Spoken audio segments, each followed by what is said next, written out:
Hello, my friends. This is Dr. B, the best doctor in medicine. There is no equal. 30 plus years of experience in clinical medicine. Today, Dr. B wants to talk to you about what to do in practice, in case you or your wife or your husband or your brother or your sister or anybody that is in your family or at work is having a stroke. What should you do in practice immediately as soon as you realize that you or your wife, your husband, your brother, anybody or your coworker is having a stroke, right? What do you need to do, for God's sake? Step number one, you call immediately 911. If you can call 911 because you're alone, then call 911. Even if you cannot speak, right? Call 911. They will understand if you say help. Your mouth, you will no longer be able to speak, right? If you have a stroke, most of the time, right? Half of your face will be paralyzed. Help, right? Half of the time, most of the time, your face will be paralyzed. The same side of your body, your arm and or your leg, usually your arm, will also be numb and unable to function. You will have paralysis. Can be partial, can be total. Your face will be usually deviates to the other side, right? The muscle pull. So if this side of your face is numb, it pulls that side. If that side of your face is numb and paralyzed, it pulls to that side. The healthy muscle pulls to that side. You like that. You call 911 if you are alone. If you have your wife, she will know. You tell her to call 911. If she is unable to understand what's going on, tell her 911. Call 911. Do not allow anyone to take you to the hospital. No. You call 911, the paramedics need to come. If you're at work, you see somebody else having a stroke. At home, somebody else having a stroke. You call immediately 911. If you're alone, you call yourself. Make sure that if you are at home and you're alone, you leave the door open, right? The door has to not be locked. Otherwise, 911 will not be able to help you. They will have to break your door, right? If you are paralyzed, you're not going to be able to walk. But usually, if you're having a stroke that is not that severe, you are able to go at least open the door, unlock it so that the paramedics can come in. It is extremely important, otherwise they're going to have to break the door. And you don't want that, right? The insurance companies, they're never going to reimburse you. Insurance companies are scammers. They are in the business of collecting our premiums, but they don't want to pay when it comes to pay, right? So make sure you call 911. Do not allow anyone to take you or your sister or your mom or your brother or your wife to the hospital. No. You stay just the way you are, okay? And unlike when you have a heart attack, you must not take aspirin. Remember, I posted a video for heart attack. Remember, for a heart attack, you have to take aspirin, 324 milligrams, right? 324 milligrams, right? You need to take, or the 325, it doesn't matter. The pills are 325, or you take 8 baby aspirin, right? 8 baby aspirin, which is 324. Baby aspirin, the little pills of baby aspirin, they are 81 milligrams. You take 4 of those. That would make 324 milligrams. Or you take a big pill of aspirin, 325. Do not take aspirin if you're having a stroke. Don't allow anyone to give you aspirin. Heart attack, aspirin. Stroke, no aspirin, no water, nothing, right? Even a heart attack, you don't take water. No food, no water. It's funny how people are having a heart attack or a stroke at home or at work, and the guy brings them a glass of water. Never! You never ever drink or eat anything. If you're having a stroke or a heart attack, don't allow anyone to give water to your wife or or anybody else, if you're having heart attack or stroke, no water, no food. But for a heart attack, 325 milligrams of aspirin, or 4 times 81 baby aspirin, which is 324. For a stroke, no aspirin for a stroke. And the reason is simple, because about 20% of strokes are not caused by a clot, like in a heart attack. In a heart attack, well, we know it's a clot.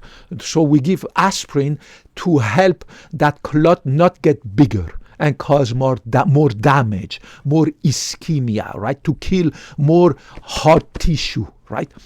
In a stroke, 20% of strokes are not caused by a clot, but by a bleed. You bleed inside the freaking brain, right? So you don't know. Are you having a stroke that we call ischemic? Means because of a clot that plugged the artery, right? You see the artery that brings food and oxygen to your brain. Imagine there's a clot. It goes, and the clot gonna obstruct, right? It's gonna obstruct the blood flow, right? It's a clot, right? So then you give aspirin in case it's a heart attack to not make that clot bigger. But in the case of a stroke, you don't know. Are you having a stroke because of a clot? Or are you having a stroke because you bled into your freaking brain? Right? You don't know until they take you to the hospital and they do a CT, emergency CT, right? So you have to stay where you are. You call 911. You do not take aspirin. You do not take food. You do not take water. Your wife bringing you, oh, honey, have some water. Oh, some water. No, you don't. Don't take anything. And if it's your wife, don't allow anyone to give you any water, any aspirin, right? Same thing at work, if you're at work. It is very, very important after you have called 911 and after you have unlocked the door and after you have not taken aspirin and water, that you lay down. You have to lay down flat on your back.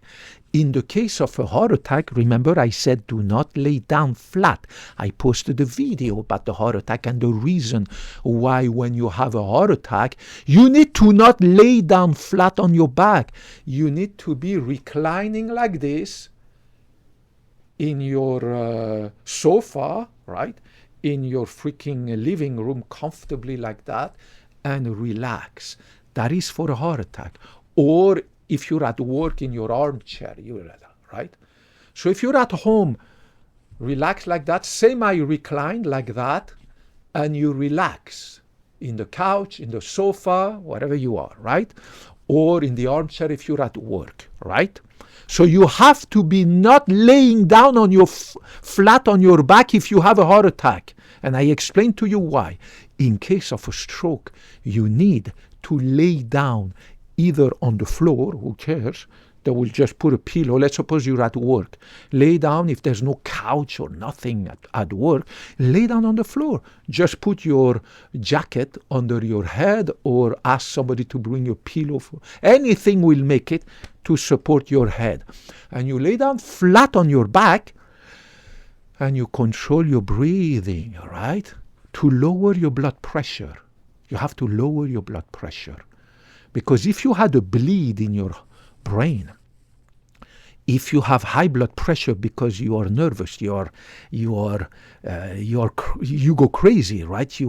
It's anxiety. You are sweating. Your sympathetic nervous system is high. Your heart is beating fast. Your blood pressure going up.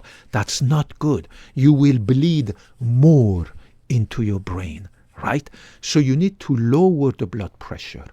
And if you had, for instance, a clot that came from your carotid arteries or your heart, and your heart is pumping more, stronger, with a higher speed of blood, more plaques from your carotids are going to detach, go to your brain. More clots are going to come from your heart, because remember, clots can come from your heart if, for instance, you have a AFib and they move up and they cause a stroke from a blood clot that comes from your heart and goes up. So if there is more clot in your heart, and your heart is beating fast because you have huge amount of anxiety, huge adrenaline in your blood, right? Huge amount of stress. That's not good. More clots are going to detach from your heart or your carotid arteries, right? And go cause more stroke. And again, as I said, if the stroke was caused by bleeding, right, high blood pressure will make it even worse. So by the time they take you to the hospital and they do the emergency CT with injection, they will see, my God, from the time that you were home, my God, the bleeding is huge. And you're going to see that your paralysis, your facial paralysis, your arm, your legs become even worse. So you need to immediately, if you have a stroke, call 911. Make sure the door is unlocked. Make sure you do not take aspirin. Don't take food. Don't take water. Nothing. And make sure, last step, you lay down flat on your back. In your bed, in the couch, on the floor, it doesn't matter. You lay down flat on your back and you relax. So if your wife or your brother or your mom or whoever the katso it is that is having a stroke, make sure you make them lay down flat on their back, support their head until the paramedic come, and you relax them. You relax them. You can take some cold towel and wipe their forehead, their face from all the sweating, right? And relax them. Hold their hand. Hold their hand. Relax them. Relax them. Do not take their blood pressure. Don't do that. Just let the paramedic take care of everything. Just relax that person. Kick all the kids and everything, all these people who are causing trouble, who are yelling and screaming and blah, blah, blah. Tell them to go in another room, stay by your husband, stay by your wife, stay by your dad, your mom, your whoever the katso it is, and relax them. Relax them until the paramedic comes. Then they will take care of your significant other, your family member, take the person to the hospital, and do the imaging and treatment and blah, blah, blah, and blah, blah, blah.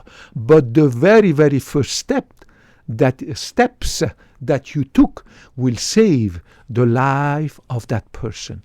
So remember, 911, don't drive anyone to the hospital. Don't allow anyone to take you to the hospital.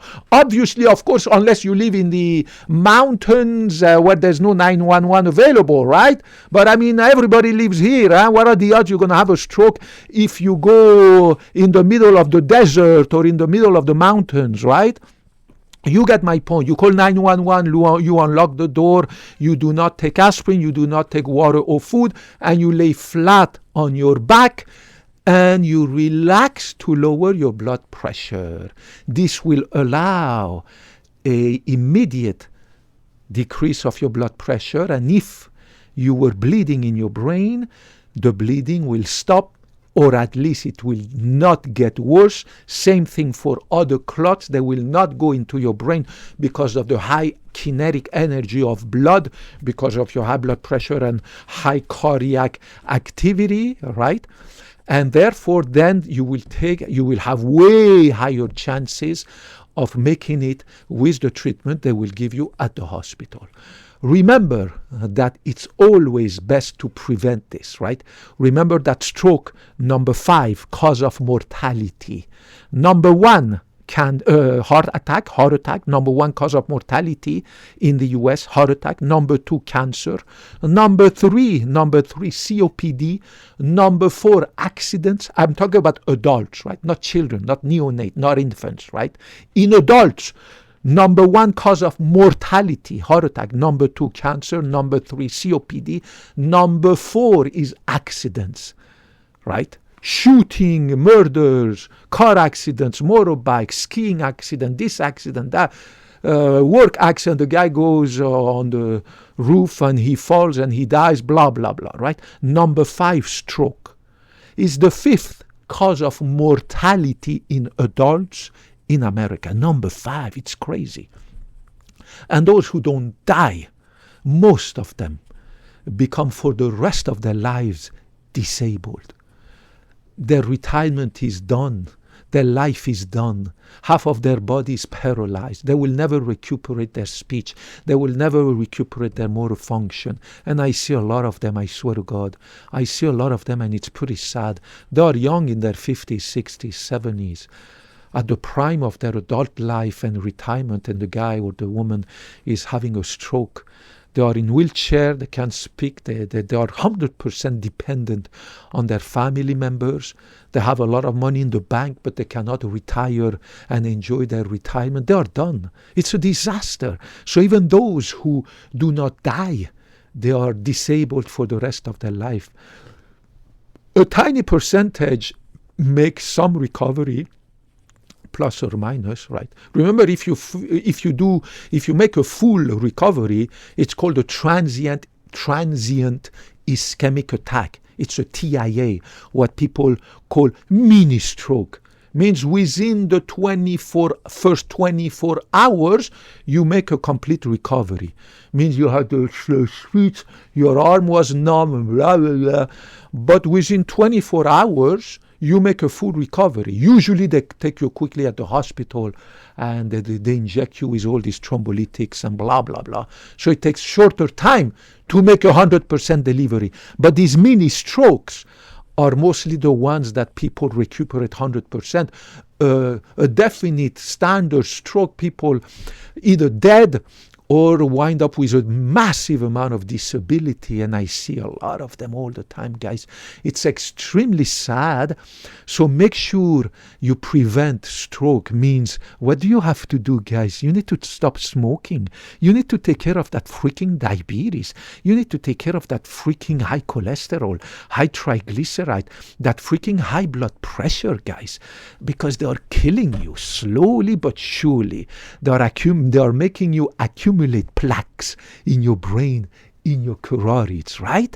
They're making you accumulate freaking plaques. So you have diabetes, high blood pressure, cholesterol, you are overweight, or you are obese, and you don't give a cat, so because you keep enjoying life and eating like there's no tomorrow, just like my family members, right?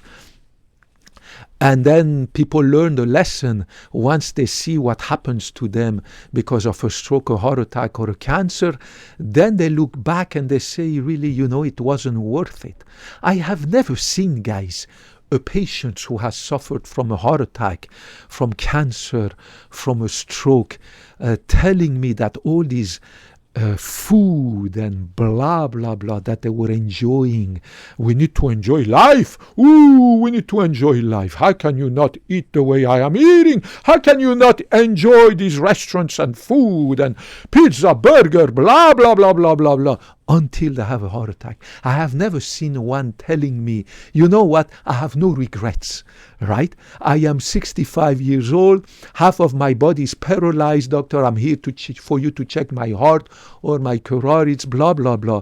But I have absolutely no regrets about what I did in my past, right? I never quit smoking. I never cared too much about my diabetes, high blood pressure, blah, blah, blah. They are actually in a very high state of anxiety and depression. I have never seen, guys, a person having had a stroke and having survived a stroke with disability not being depressed. All of them are depressed. All of them have anxiety disorder. And when I look at the number of medication they take, they are on at least 2 or 3 antidepressants. They are on at least 2 or 3 anti-anxiety disorder, because these are people who look at themselves and realize, because their brain is still realizing that just a year ago, just 2 years ago, just 3 years ago, I used to be this happy, good man, having a job, my wife, my kid, and I used to go fishing and hunting and movies, this, that. And now I am on this wheelchair, and now I am on this stretcher. I cannot move half of my body. My legs are paralyzed. I can't even walk. If I walk, I have to have the walker. All of them are depressed. All of them have anxiety disorder. I have never seen one whose mind, whose mentation is healthy, happy. And of course, I mean, how could they be happy? How could they not regret what happened? How could they not tell themselves every freaking seconds, right? Why did I do all this? Why did I not listen to my doctor? Why did I keep eating like there's no tomorrow, right? Why did I not listen to Dr. B? Why did I not watch his videos, right? It's always like that. People who have had heart attacks, it's only those who had a serious heart attack. A mild to moderate heart attack, they are still okay. They cannot exercise like they used to, but well, the guy 60, 65, 70, he had a mild to moderate heart attack. He wasn't exercising that much anyways because he was overweight and massive and blah, blah, blah. So he wasn't doing anything that now with his heart attack and the failure of his heart, he's not able to do. The younger ones who were like 45, 50, 55, who used to exercise and can no longer exercise, they are really depressed and have anxiety disorders too. But when a heart attack occurs in a person who is a certain age, 60, 65, 70, and the person was already a couch potato and wasn't an athlete and wasn't doing anything special exercise-wise, those people are okay mentally if they had a mild to moderate heart attack. Severe heart attack, the guy has heart failure, he's bedridden, and they are also very depressed and they cannot wait for a heart transplant. So pay attention to these guys. Make sure you prioritize your prevention. Make sure you prioritize your regular checkup. And it's so important, guys. Do not allow your doctor to dismiss your symptoms. Do not allow your doctor to dismiss your brain fog, your chest pain, your shortness of breath, your headache. How many people have had headache for a long time and then it turned out that then they're having a stroke, right? How many people have had this chest discomfort that was dismissed by their family doctor, internists, family practitioners, nurse practitioner, right? Make sure you ask your doctor to refer you to a specialist. Don't allow your family doctor to dismiss your freaking symptom of chest pain, abdominal discomfort, chest discomfort, headache, insomnia, short-term memory loss, brain fog, blah, blah, blah. I mean, they can be the early signs of crazy disorders that if you treat them early, you have a huge amount of chance not only to overcome them, but to cure them forever, right? But the problem is that modern medicine doctors are so busy, so they just need to run their business like any business. So they need to see 30, 40, 25 patients, 30 patients in a day, bam, bam, bam, like an assembly line. So they're going to spend 5 minutes with you. They're not going to even answer your question. They're not going to even listen to you. Don't allow that to happen. Ask question. Tell the doctor, hey, doctor, I need to ask you a question. Don't leave. Don't leave. Remember, 5 minutes is the average time a patient spends in the exam room with his or her doctor. 5 minutes. Official statistic of the American Medical Association. Whereas 45 minutes, 45 minutes is the average time they spent in the waiting room. Statistics of the American Medical Association. So what can you do in 5 minutes? What can you ask? How much time is your doctor going to spend with you to treat you, to listen to your brain, to your symptom of brain fog? Doctor, I'm starting to have short-term memory. Oh, you must be tired. It's okay. Get some caffeine. Let me prescribe you some sleep medication. Doctor, I have some chest I don't feel good. Well, maybe you should just rest a little bit more, stop working too much, blah, blah, blah. But don't allow that. You deserve to have proper care. And you have the right to change your medical care team. You don't have to stick with the same care team, the same way I didn't stick with the last two dentists that I had. Dentists who were a disaster. I changed them. After 6 months, I realized these guys are they don't care. They were just doing quickly, get out of here, right? Just give me the money, get out of here. It was really like that. Now I have a fantastic doctor. I hope he's not going to retire, so that I can keep him for as long as possible. So you do deserve to have proper medical care that is individualized, that is tailored, custom made for you, not for everybody under the same umbrella. You are different than me. You are different than your father. You are different than your brother. Every human being is different. So medicine, medical care has to be tailored to the individual patient, right? But they don't do that because it's a disaster. Medicine in America, guys, have become a disaster. So you need to take care of your own medicine. You need to take care of your own health care. You need to become your own advocate. You need to grab the bull by the horn and not entrust your care team, your doctor, your nurse, 100%. Trust them to some extent, but not 100%. You need to advocate for your own health care, because nobody cares about you more than yourself, right? The doctor, you're not his family. You're not her family member, right?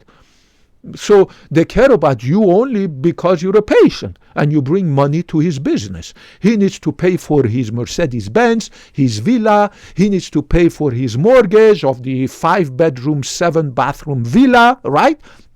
He needs to pay for his vacation to the Bahamas. He needs to retire with millions of dollars in the bank. He needs to pay the receptionist, the nurses, the medical assistants. So he needs to make a lot of money. So he's going to see a lot of patients every day. And therefore, he's going to see each patient only 5 minutes. So he cares about you only as long as you bring him money to his business, and that's it. And if you complain, they're going to just kick you out quickly and blah, blah, blah. So change your care team. Take your healthcare like that by the horn and become your own healthcare advocate, because if you don't do that, nobody will do that for you. And guess what? Healthcare in America, do you think it's going to become better? Of course not. It will become worse and worse and worse and worse. Every freaking year that passes, our healthcare in America will become worse. Just like every other industrialized nation, whether it's in Europe or Canada, England, healthcare is going to go down the drain. Why is that? Because all these countries, USA, Canada, European countries, we are accumulating a massive, massive amount of national debt. Not only national debt, but also budget deficit. So think about in the US, we have $37 trillion of national debt, plus the budget deficit. So every year, our national debt that today, as of June 2025, our national debt in Washington is $37 trillion. Trillion, not billion, not million, trillion. Every year is going to go higher, right? Every year, $1 trillion is being added to the national debt. In addition to that, we are running budget deficits, right? The state of California, where I live, has a massive multi-billion dollars of budget deficits. There are homeless everywhere. They don't have the money to take care of them. There are homeless veterans everywhere. They don't have the money to take care of them. There are massive, massive, massive amount of people who do not have insurance. They are poor. They make low income. The cost of living is massive.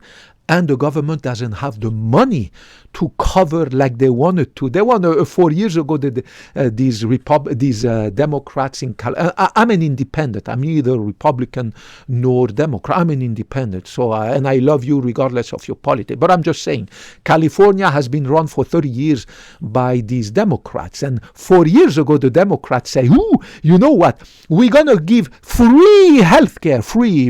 Nothing is free, right? Free means taxpayers. Healthcare to 45 million California citizens, right? Whether legal or illegal, the California people who live in California, 45 million people, we're going to give them free healthcare, right? Means national state healthcare from the cradle to the grave. And then they saw that it cost hundreds of billions of dollars to do that, and they realize that money doesn't grow from the trees. So just recently, a few months ago in Sacramento, all these people who were clamoring that we need to give free taxpayer sponsored health care from the cradle to the grave to the 45 and rising million Californians, they realize that, come on, money doesn't grow on trees, money doesn't fall from the sky. So they have completely done a U-turn, 180-degree turn on that. And now they have cut back everything because there's just no money. There's just no money. How are you going to cover 45 million Californian with free healthcare from the cradle to the grave? Give them dental, vision, ear surgery, medical care, preventive care, drug, medication, this, that, chiropractic care, this care, that care. My God, it costs hundreds and hundreds and hundreds of billions of dollars that we don't have. We just don't have the money. So it's whether it's any state of our union, the 50 states of our union, or the federal government, we just don't have the money to cover 350 million Americans. Just think about it. As of June 2025, today, June 2025, we are 350 million Americans. How it would cost, an estimate would cost about $8 to $10 trillion per year to cover the 350 million Americans from the cradle to the grave. And that's just a conservative estimate. And you know the cost of healthcare is rising.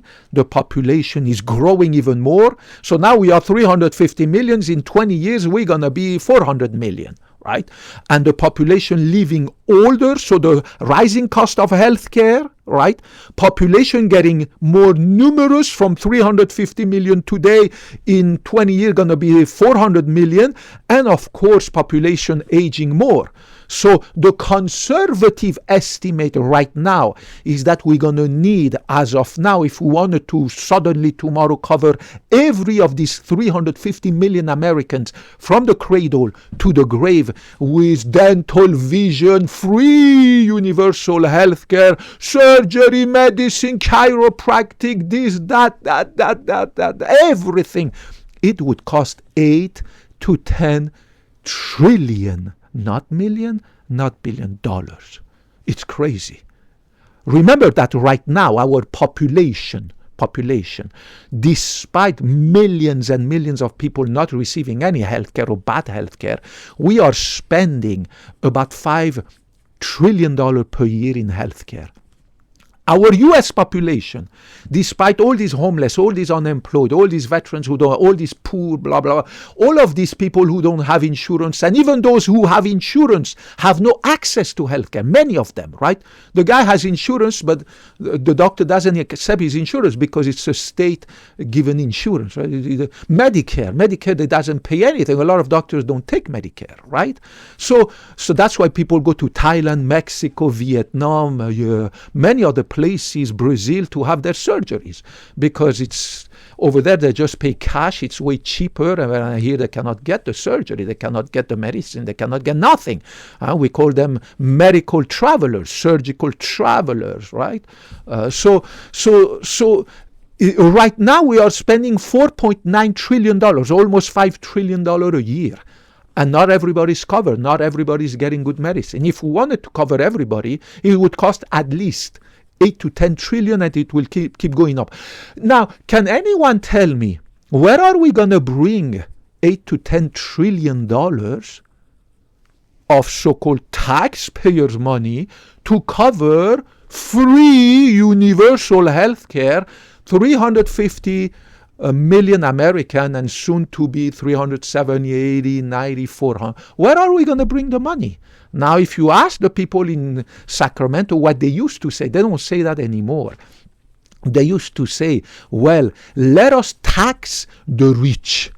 Let us make the rich pay their fair share. Okay.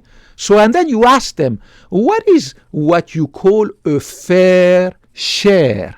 Is it 50% of their money? Is it 60, 65, 70, 80, 90? They just don't answer that question.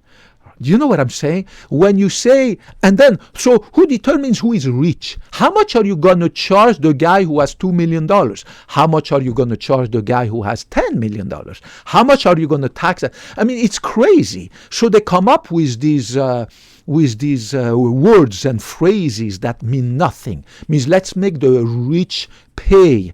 Okay, let's make the rich pay the fair share. What is a fair share? Who determines that? Is it the guy in Washington? Is it Gavin Newsom? Who determines? Is it the senators in I don't know where? Who determines what is rich? What is fair share, right? Everything is relative. The guy who has a big penis, you can always find somebody who has a bigger penis. And the guy who has a small penis, you can always find somebody who has a smaller penis. So everything is relative, right? So this guy who is supposedly rich, there's always poorer than him and richer than him, right? That's how it has always been. And the rich are not stupid. As soon as you start to tax them a lot, they're just going to move to Southeast Asia. They're going to move their money outside. They're going to move their corporation outside, right? That's why in California and New York, all these big corporations are moving to Texas and Florida because they are getting taxed so much that the guys say, you know what, California, bye-bye, New York, bye-bye, I'm going to Texas.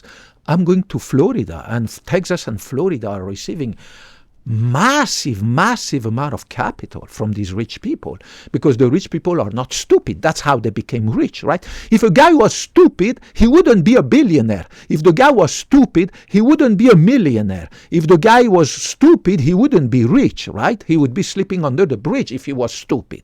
So the guy is not stupid. So if you come and you tax him more than he thinks it's okay, right? Because everybody has a different opinion, right? About how much is it that I can support in taxation before I run away from California, right? Right now I'm still in California, but how much am I going to be okay if they keep raising my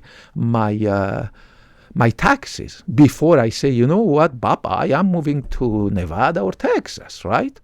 So the rich are the same. So when these idiot politicians who just say that because they want to get brainwash the people and get elected, right? They know it's not working. They know when they say, oh, we're going to tax the rich. Every rich has to pay their fair share. And then, hey, sir, what do you mean, sir, by fair share? Oh, I cannot say that now. Oh, but I will tell you.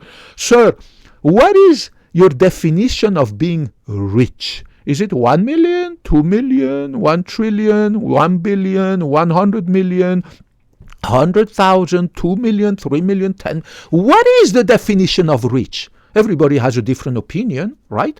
The same way, I think I am rich, but there's poorer than me and they're way richer than me. I think I have a big penis, actually. Seriously. I think I have a big penis, but obviously there is bigger than mine, right? And they're smaller than mine. But I think I have the most beautiful penis, and I think my penis is the biggest penis in the world, right? It's my opinion, right? The same way that everybody has a different opinion about a penis, or the size of their boobs, or the size of their balls, or the size of their penis. Everybody has a different opinion about what is rich. Everybody has a different opinion about what is fair share, right? So these are all political slogans that have never worked in practice, because the rich are just going to disappear from any state that are going to keep taxing them too much. And if at the federal level they raise the tax on the so-called rich to pay their fair share, well, the guy is going to close his company. He's going to take it to Thailand. He's going to take it to Vietnam, Philippines, China, Southeast Asia, Cambodia, all these beautiful places. And especially also in Europe, Romania, Albania, they are giving massive tax breaks, right? Bulgaria, to attract capital, right? Poland. So there are hundreds of countries all over the world that are willing to take the companies of all these $100 million people or billionaires and all this stuff. All they need to do is to just close the company and open a company in Ireland or Romania or Bulgaria or Albania in Europe. These are very safe European countries. Portugal is telling all these multimillionaires and billionaires to come and open their company in Portugal to bring capital, to bring job and everything. So if the state of New York and California and all these other Democrat states think that, oh, we need to tax more the rich and they need to pay their fair share, eventually the rich who are extremely smart, they will move their company away, and they have started to do it. And it's a disaster for California and New York because they are losing a huge amount of capital. That's why California is no longer able to pay the pensions, and they're no longer able to pay this universal health care because a lot of capital has disappeared from California. A lot of companies are moving out. Do you know what I'm saying? So make sure, guys, that you take care of your own health care. Make sure you understand that it's going to get worse and worse and worse and worse because the population is growing, the cost of health care is going up, and our national debt is growing. There's no money. So you need to advocate for your own health care. Don't expect the government or your doctor to take care of you. You need to be informed. So make sure that you listen to Dr. B. Watch my videos. Listen to me. I explain everything in a simple, easy way, face to face, with no artificial movies and sounds and special effect like I see all these people. I don't know how they make these very impressive fake videos, but I like to be with my audience, with you, the same way I am with my patient, face to face, direct, 3 feet apart. Right? I hold your hand the same way I hold the hands of my patients. Then at the end, I give them a hug before they leave. And they love me so much because they see I'm an authentic, real doctor. I'm a caring doctor. And I spend 1 hour for each patient. I always tell the receptionist, make sure you book every patient 1 hour only. 1 hour, one patient, not 5 minutes, not 10 minutes, 1 hour. I spend 1 hour for every patient in the room. I check their heart, their carotid, liver, kidney, everything that needed, right? And the patients, they love me. I spend at least 10-15 minutes talking to the patient, introducing myself if they are new, saying, how you doing, what's up, what's new since last time, blah, blah, blah. How is your wife, how is your kid? No, do you feel okay? How's your blood pressure? What type of medication? I spend at least, I swear to God, 10-15 minutes sitting face to face with the patient before I lay down the patient on the exam table, right? I spend 10-15 minutes with them, talking to them. And then, of course, after this and that, and that is so surprising for a lot of them because they are not used to that. If they have seen me before, they are used to me. But the guy who comes the first time referred from his doctor or another doctor, I mean, they are impressed because they didn't expect that. Because with their doctor, it's just 5 minutes in and out, get out of here, right? Whereas with me, it's like, how come the guy spent already 10-15 minutes sitting in front of me, talking to me and checking my history, how many kids I have, how your wife, is your blood pressure okay, do you watch your diet, sir, this and that, sir, make sure you exercise, blah, blah, blah. So what kind of work do you do, sir? I always ask them, what kind of work do you do? Because I talk differently, right, to patients. If the guy is a plumber, a carpenter, a painter, an artist, a computer engineer, blah, I talk differently, right? If the guy is telling me, you know what, I'm a nurse, or she tells me I'm a nutritionist, or she tells me I'm a biochemist. I have a lot of patients who are, for instance, chemist, engineer. You talk differently to people, right? Based on their scientific knowledge. And I'm not criticizing. So I'm not going to talk the same way to a carpenter or a painter or a musician or a mathematician, the same way I'm going to talk to a medical student or to a nurse, or to a chemist, or to a biochemist, or to a physicist, right? I'm going to talk differently, right? Because I know all these fields, so I know exactly how to talk to them the same way that their coworker will talk to them. And I know how to explain to them about their disease, medication, based on their lack or existence of scientific knowledge in this or that field. You know what I'm saying? So they love me for that, and they come back and they will never leave me alone and go to see somebody else. And I can see that not only from themselves, but also the feedback from the receptionist before they leave. They gave great feedback and everything. So make sure you get back to me, guys. Remember, Dr. B took the Hippocratic oath to never ever put my own interest above yours. I will always put your interest above mine, and I will always talk to you in very simple ways, not by making any Hollywood movies, like all this stuff that I see. It's crazy how they make these movies. I have no movie making skills, but I don't want to learn, and I don't care. I'm impressed by how they do these movies. It's just like Hollywood movies, very impressive. But I don't know, I don't care. I want to be like that, simple, with humility, simplicity.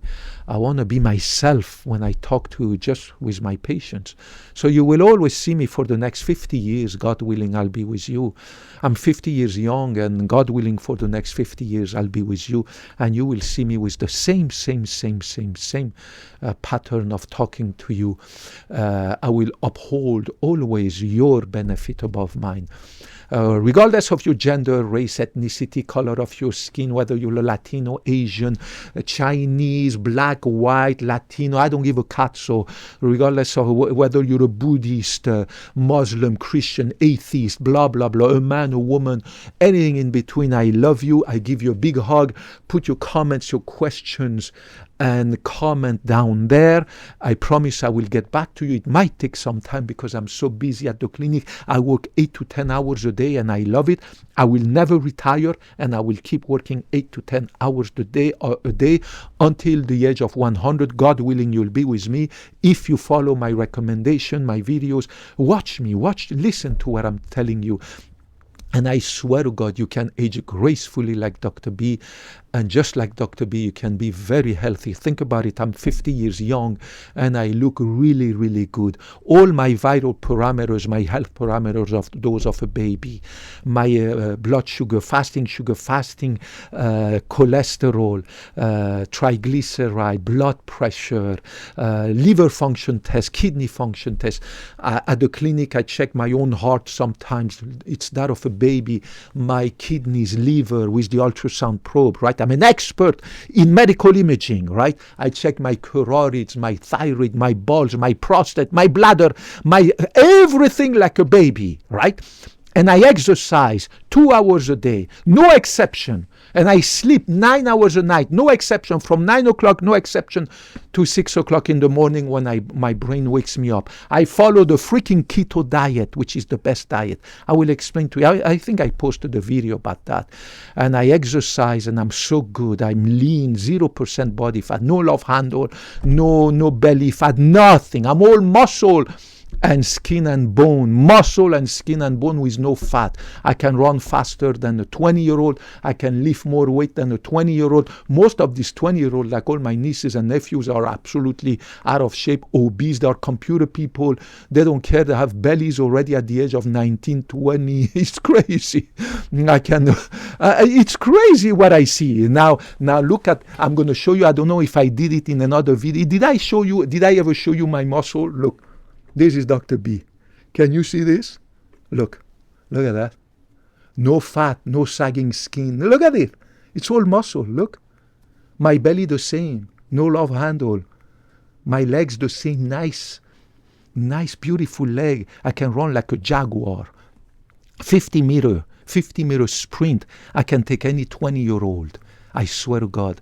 I'm not a long distance runner, but I can take any 20-year-old in a 50-meter sprint. Look. Do you see this? Do you see it? Look. No sagging skin, no fat, nothing. It's all muscle. Look. You see it? All freaking muscle.